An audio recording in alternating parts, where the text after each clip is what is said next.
Calling the policy meeting to order at 4 o'clock on October 28th. In attendance is Evelyn and Mark. We expect Leslie. Yep. There is no public. No public? There is no old business. No. So we'll go to the press recommendations. All right. Okay. 2160 is some clarifying language on board attorney.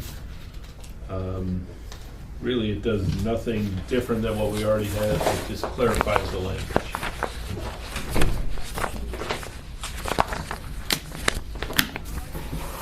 You know how we got the book organized, Mark? The policy is in the third So that's section. kind of our This cheat is what sheet we're- in front Okay. there. Mm-hmm. Then there's the press policy that we really don't have to worry about, but the next pages are our recommendation from press. That's the state.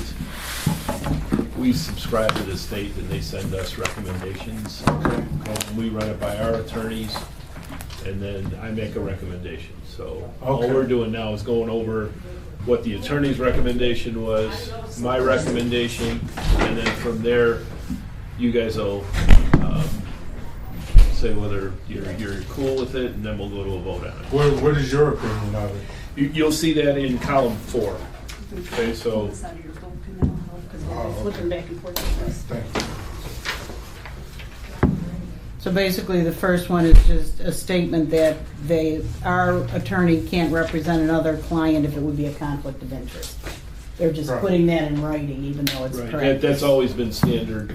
So, and usually what happens is somewhere in the state, this question came up, and then they brought it to press, and then press compiles that and says, you might want to put this in your policy because it happened in a school district somewhere else. Okay. So, and then it clarifies that a board can have more than one or more attorneys, which is new. Wow, okay.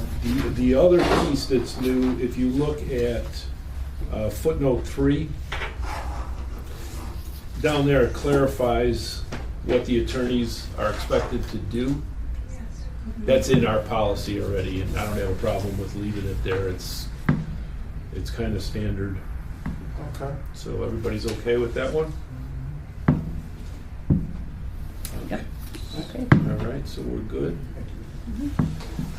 2260 is the uniform grievance procedure. So those are, if somebody comes to us with one of 15 major problems where they think we're violating federal law, Mm-hmm. we have to do an investigation. So this lays out the procedure of the investigation. The thing that they've added is 13 on the second page, and The that's whistleblower. the whistleblower. So if somebody comes to This us, in here. It wasn't there before. I mean, this is our policy recommendation. Okay. So he's just saying that they added this. Anywhere where there's a little mark here, Right. that's new.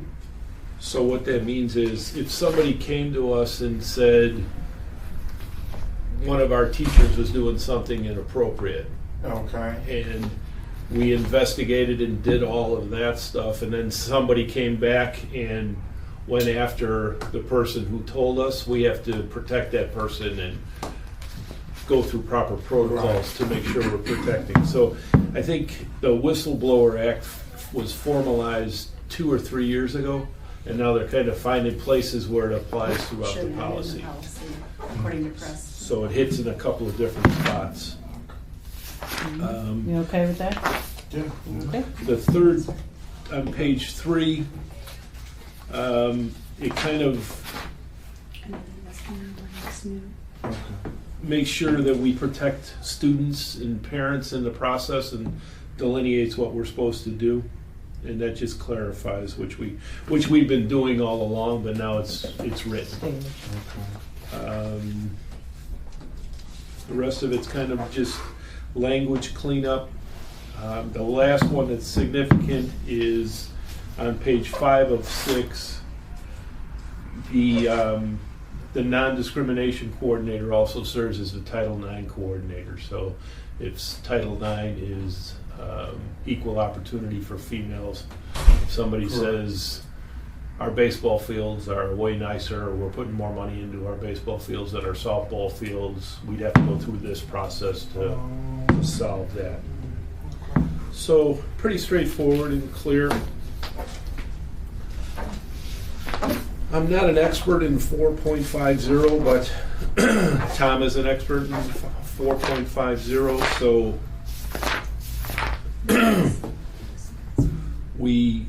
he wrote some adjustments in there, and you have that from Lori, right? Yeah, we've got it. Okay.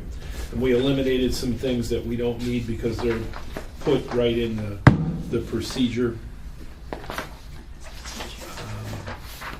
It allows us to have a special meeting And then this is to pay the bills, which we probably would have done anyway. I don't know if we needed permission for that. true to what we do anyway. Okay, that one's pretty straightforward. And I asked Tom, I thought Tom served as our treasurer locally, but he said it's still, for us, still Joe McDonald. Oh, yeah, You know, he's our official treasurer. because they talk about a treasurer, some places that don't have a treasurer, the finance director would serve as that, but for us, it's still Joe who cuts our checks officially. Okay. 550, the addition is, sounds like somebody had an issue somewhere in the state where somebody came drunk from the night before. So they're not really, the old policy says you're not in possession on campus, but if somebody comes inebriated, we're still obligated to deal with that the same way. So it eliminates that argument, well, I wasn't drinking in school, so. Right, or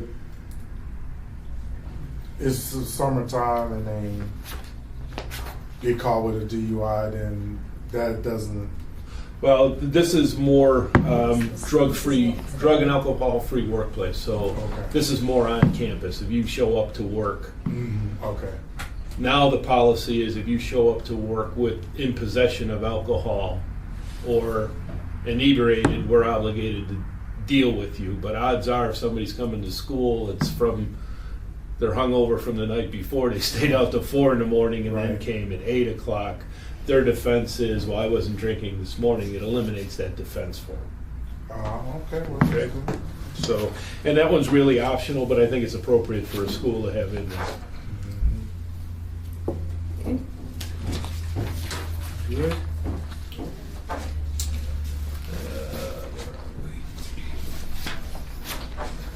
6.1 for 5170, got it? 170. 5170. Yeah, it's got a hole. Oh, there it is. Got a Yeah. hole in it. All right.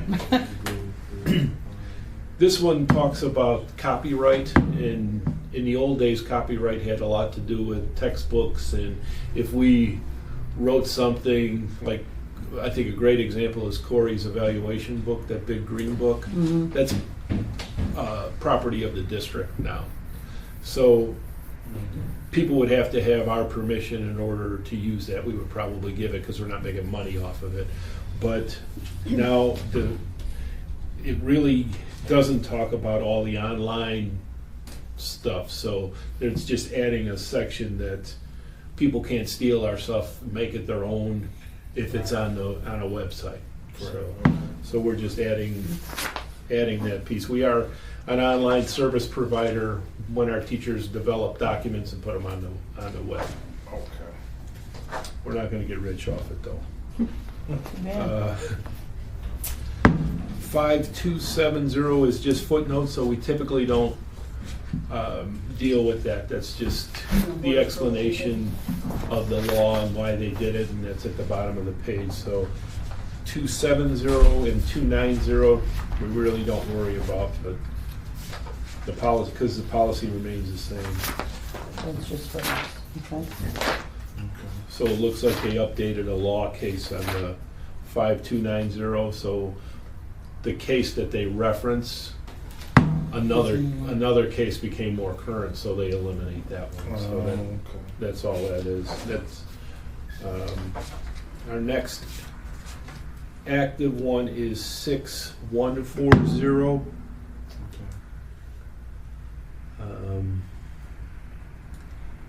Education of homeless students. They They- just named the law. Yeah. Kenny Homeless Assistance Act, Illinois Education for Homeless Children Act. Yeah, they just named the law, and they And allowed, then they put it in the footnote.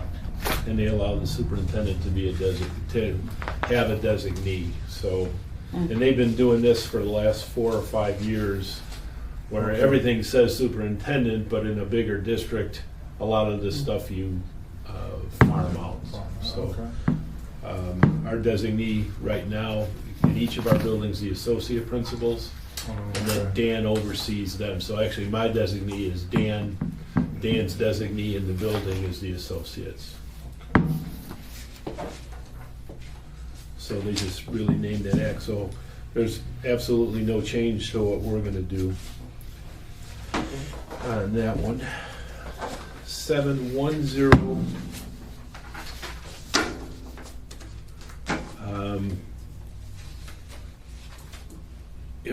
Which is another thing that we already do. It's kind of understood, but they're putting it in policy. Your immigration status doesn't leave you out of being a student. We have to accept you if you're a non-citizen. So that was always the case, but now they cleared it up in law, or in policy, I should say.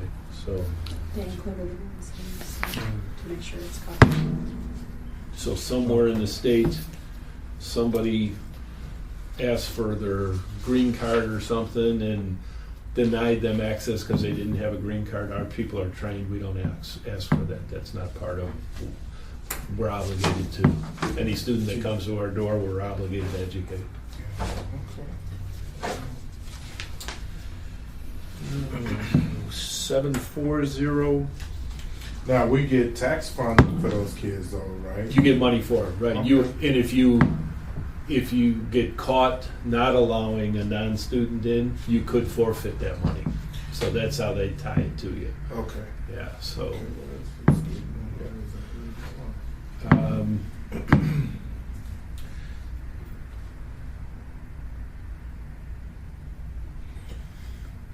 So 740 deals with students that go to private school that want to access our special ed program.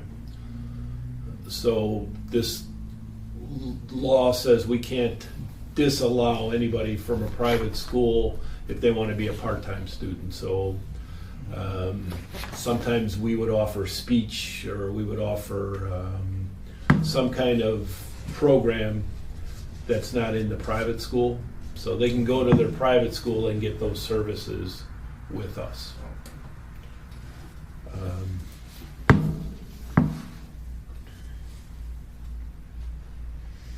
And all this really does is clarify all the policies that we're dealing with and stuff that we've already done.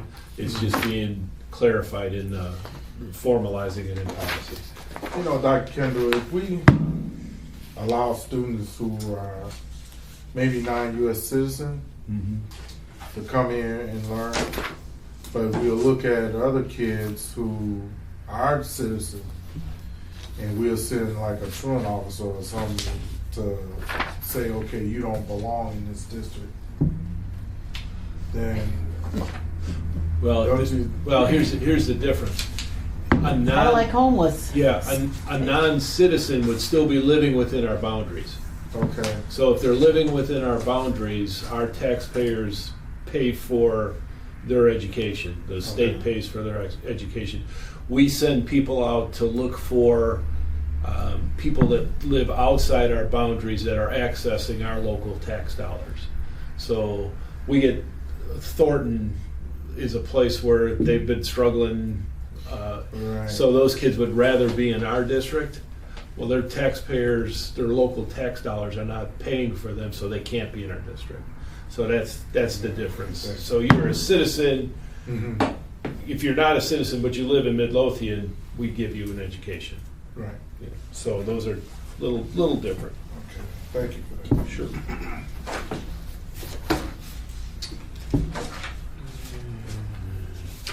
Seven two two 7220 is just footnotes. 7260 is just footnotes. That one applies to grade schools too, I think. Yeah, I'm sorry, yeah. 260, there's some language for elementary schools that don't apply to us, so we don't have to deal with that one.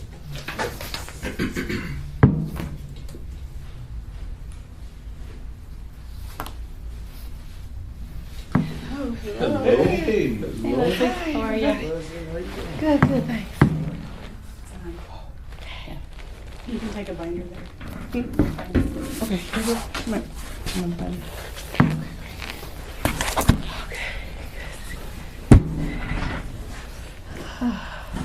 So 7310 deals with publications. And there's two types of publications. There's publications that are school-related, so a school newspaper, yearbook, we pay a sponsor for, our students produce those. Those we can control the message in. That's what this policy says, so it just can't really go and say the school is whatever they believe the school is without our permission. However, they can do an underground newspaper. We don't advertise that. Right.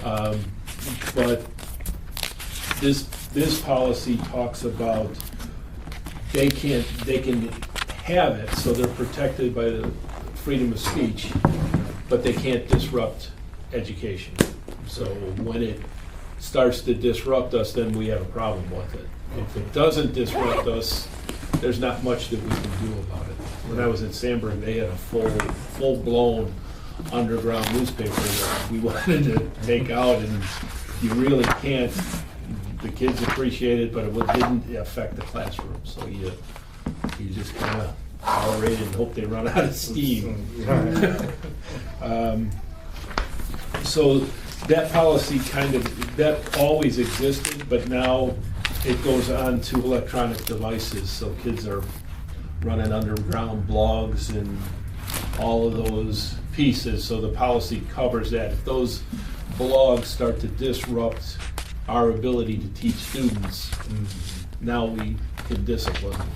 And we had that a couple years ago where somebody was saying something about a teacher, didn't like a teacher, or whatever. I don't even remember what they were saying, but we really couldn't do anything because I couldn't link it to disruption of education. Now, it might be inappropriate, it might be something that makes people feel uncomfortable, but they're still protected by that So freedom they of speech. was attacking the student as verbal abuse. I don't like so-and-so, he's mean to me, or something. It wasn't sexual in nature, it wasn't abusive in nature, it was, he's just a jerk or something like that. So they have the right to say that. Doesn't thrill our teachers, but there's not much we can do, so. Okay. And then the other piece is on 3, the last page of that one, the third page. It links bullying and cyberbullying Right. back to our harassment policy. So Right. if they are doing something and they're hiding behind freedom of speech, I'm still obligated to implement our policy. If it's affecting a person's ability to learn, if we think it's harassment or bullying, we follow our procedures. Okay. Okay?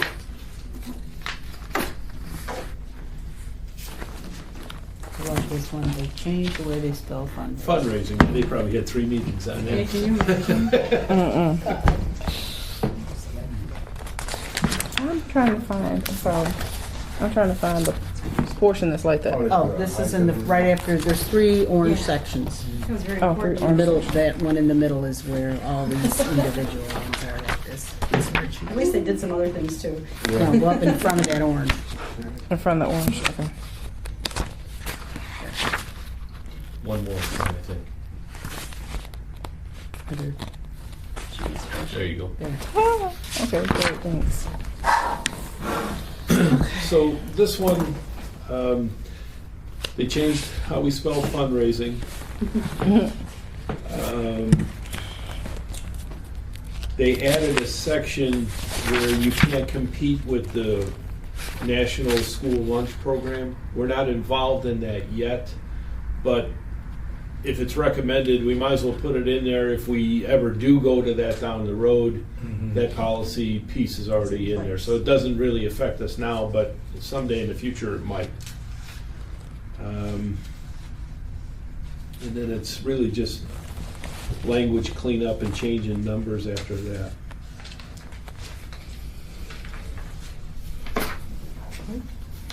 Okay.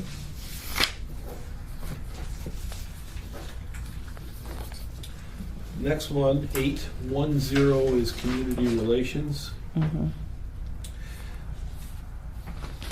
The first one I talked to Debbie about, she said that she doesn't feel like she wants to be the spokesperson, and in the past, usually everything's deferred to the superintendent. So when it says the board president is the official spokesperson for the school board, usually it's the superintendent, unless the superintendent's in trouble, then it gets Just kicked gonna up. say, we had that. Right, but I don't know if we want to put that policy in, because I don't want to put the burden on a volunteer to be the spokesperson. I think it's better off if I'm the spokesperson. You know, Yeah. So maybe just a chain of command as far as the spokesperson, like we have you, and if it involves you, then we have a designee. Or Yeah. just, I think the last time the superintendent Mary Ann? was, the board said there's a chain of command. So who is next in line? it would be, But it was me too. Yeah, It was me. Yeah, but you guys had a conversation where Mary Ann did the Right. day-to-day stuff. You decided to be the president, and you worked with Lori, and you directed Lori to do whatever. I think that kind of all falls into place if the superintendent. so we're not expecting you to be in trouble, but just in case something happens with you, Right. we need to have some type of, Well, I would imagine what would happen would be you'd call a special board meeting. You know? Right. okay. First thing you're going to do is you guys are going to get together and say we're going to have to do something with this nitwit, and in the process of doing something, one of the steps that you would follow would be, okay, who's going to tell the press, who's going to, and you want one spokesperson. You don't want everybody No. talking, because it could go in all kinds of Yeah, directions. you have to that make sure don't you want. deliver the same message. right, Right. just saying that. My recommendation is, I don't want the policy to infer that whoever the board president is obligated to do the speaking, because I really don't think that's what the policy means. And I don't want to put that burden on somebody that's, I know best practices stated that, it could be you, it could be our PR, it could be our president, who else? Or just the designee, yeah. whoever. I just think it's better off just putting it on me. Just leaving it open for right now. Yeah. Yeah. I mean, just saying you, because that's the way we Something have There's it. a difference between community, I mean, this topic is community relations. It's not, Crisis. Well, the it's first more part- of a, to me, most of what's in here is just the general ongoing Day to day. ways Right. of promoting the district. Right. Yeah. But that statement by itself, if somebody reads that in isolation, Take it out. Yeah, that's what I'm recommending, that we go with what's in there. The superintendent is the chief spokesperson. So we're not adding the red or the underlined. The first items. line, I would say, just Yeah. So Not clarify the superintendent and board president roles in the introductory paragraph. The board president is the official spokesperson of the school board, so we take that out. So we're going to leave in the The way the superintendent as the district's chief Right. spokesperson. That's what I saw on 810. I think. that's what ours says right now. Yeah, I think that's the. just keep it that way. Yeah, you guys are paying me. You might as well get your money's worth. Right. I don't know. Do we have a district safety coordinator? Is it Terry or? We really don't have one official. A lot of districts have gone to a safety coordinator and a PR director. So a lot of this policy is written for departments. So there's a department in charge of public engagement. There's a department in charge of public safety. What happens now is Terry and Dan meet with our associate principals, and they go over the safety plan and do all those pieces. If there's a crisis, it'll be me and the principal and the associate in a command center doing all the Okay, so the it's just stuff, one so- more job. right. Yeah, okay. Yeah, and So we can Lori- leave it, we don't have to. yeah, we'll get the job done without the position. So No field calls and stuff. yeah, so Okay. there'll be and we have. Why don't we just make it provide accurate and timely information instead of coordinate with the safety coordinator? Start the sentence with provide accurate The and timely district public information. relations program will provide that. Yeah. Okay. I'm trying to see where you are. You on it, don't Yeah. Jesus.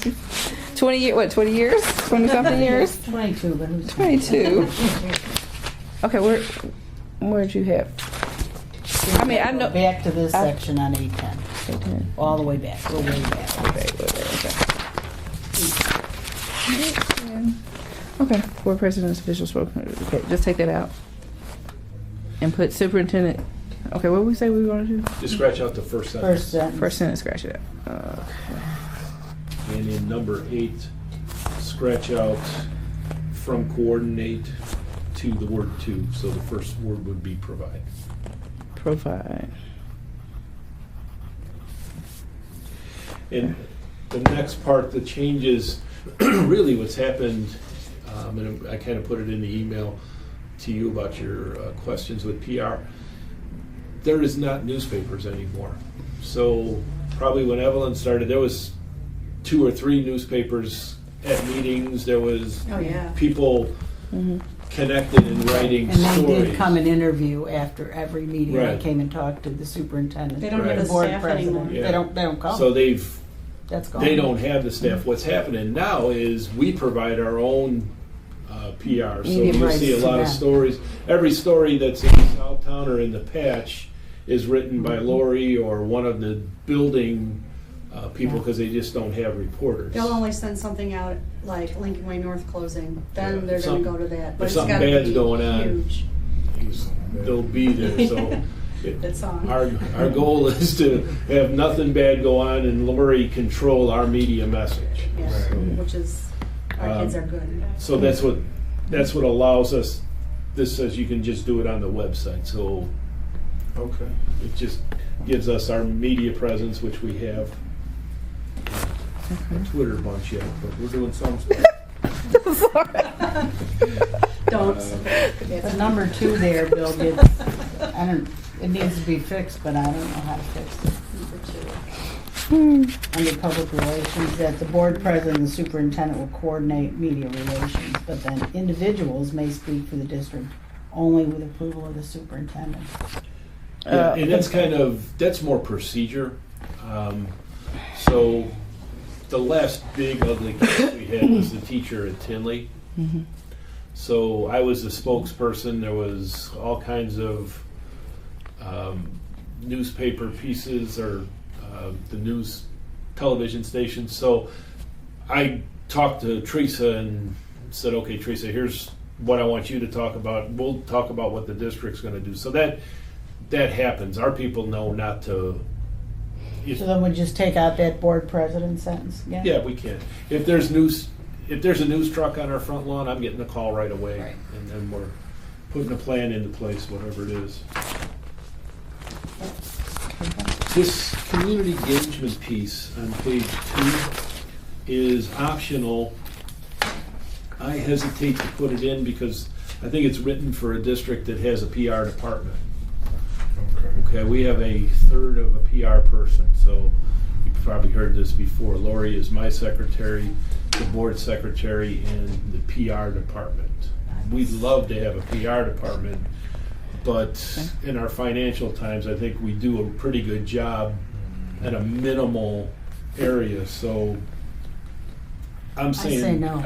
I say we just avoid this. We just don't have the manpower. This is a whole job. Well, and the other thing, I don't know if you've seen that the legislator from the Lincoln Way area is trying to put in a law that they have to form a community Committee. group to decide when to close a school. Right.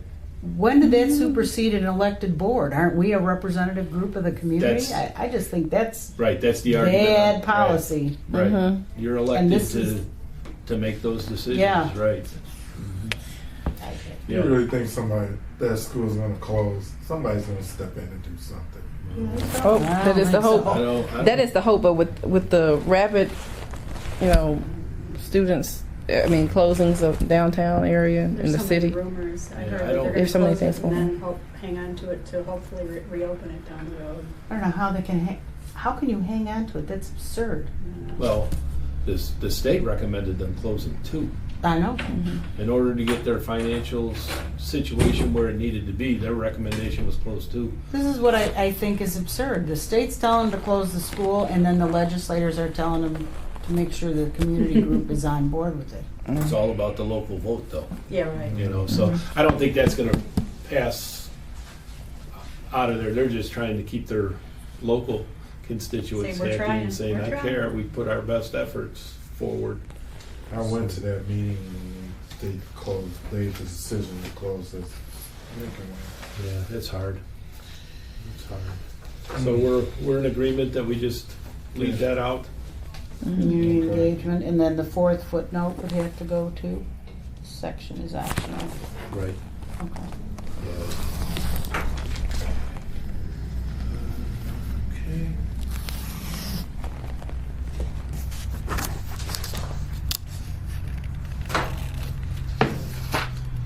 The last one puts parameters in if somebody's giving us a lot of cash, they're giving us a gift, like you were just talking about, somebody coming in to say, Lincoln Wade, there's some procedures involved, and a lot of it is to make sure that there's balance. So if somebody at, say, Bremen donates a lot of money to Bremen, we have to consider the impact on the other three schools and how that would, if somebody wants to put a turf field in over there, is it fair to the other schools? Can we distribute it evenly or do something else?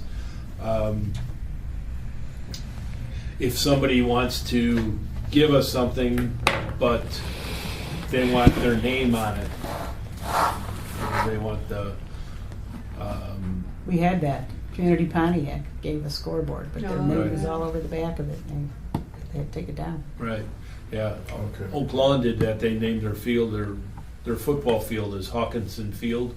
So what they did was they had some odd shaped piece of property that Hawkinson Ford could store cars in.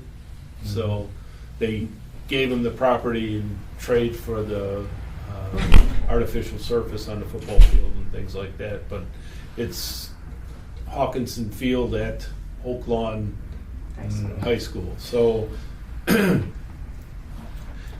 we appreciate the gifts, but it gives some direction, and you guys would have to do some talking about, we can accept it, but we have to be consistent and understand that there's some ramifications to gifts on the district. Does this apply to like booster clubs too? Because I know that there are certain booster clubs that have raised a lot of money to Yeah, do field we've- improvements and such. We've been kind of silent on our booster clubs. And this is a recommendation from our attorneys. If we don't want to have control of the booster clubs, we look at them as a nice little supplemental organization in case something bad happens with them. I think that happened in a couple of places where, no, that wasn't the Old Forest one. Oh, they were stealing the money. Yeah, there was a football. It was a youth football. It was a youth organization. football, so, Using the credit cards. yeah, so $18,000 got lost. If that happens in a booster club It's not on now, us. we would hold the person that did whatever they did, and it's not That makes sense. an impact on our organization. The more control we have over booster clubs are all kinds of different connections. You won't be able to regulate them, if you. Well, a lot of it is freedom. I mean, I Right. know the guy that built the shelters for Bremen baseball gave us time, Right, you know, right. that And- was the big piece of the project. Right, and we have our athletic directors and our activity directors work with them locally, so they're not overtaking our organization and keep them at bay. But a booster club at Tinley and Oak Forest may be different than a booster club at Hillcrest or, so what we usually do is if the booster clubs are doing something cool for Oak Forest, we look to supplement that on the other side of town where they may not have the same funds. So we're kind of the balancer, so it doesn't get really carried away. If that makes sense, because some, you know, if we just let it go, Hillcrest with 60%, 64% free and reduced lunch, we can't expect those parents to have as much input in the booster club as Oak Forest or Tinley. So, and that frustrates some of our local people because they discount the booster club and just see the money that we're allocating. So I've been accused of being playing favorites to some places because they don't put the booster club in. So it's never going to be clean. You know, I can argue both sides of the coin. Right. You know, so you just try to be as fair as possible and work through it that way. So we're good with all of that. So far, so good. Okay. And that's all it is. So it's one of our smaller policies sections. So that's all we have. Any announcements? We will adjourn at 4:37.